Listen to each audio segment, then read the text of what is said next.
நல்லது தானே செஞ்சோம். நாங்க நல்லது செஞ்சு உங்க பேரை காப்பாற்றணும் தானே நாங்க இறங்கி வேலை செஞ்சோம். எந்த லேடிஸுமே தெருவில் இறங்கி வேலை செய்ய முடியாது சார். எங்களை மாதிரி நாங்க செஞ்ச எங்களை அவ்வளவு கேவலப்படுத்தி தகாத வார்த்தை பேசி என் ட்ரெஸ் எல்லாம் கிழிச்சு ரொம்ப மானபங்கப்படுத்தினாரு சார். ஒரு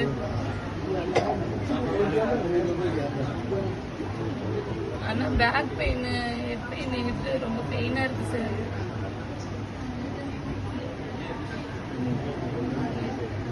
ஆனா இல்லைண்ணா, இது மாறணும்னா கண்டிப்பா ஓகேண்ணா, மாத்துங்கண்ணா. உங்க ஒருத்தருக்காக நாங்க எல்லாத்தையும் தாங்கிறதுக்கு தயாரா இருக்கிறோம்ண்ணா.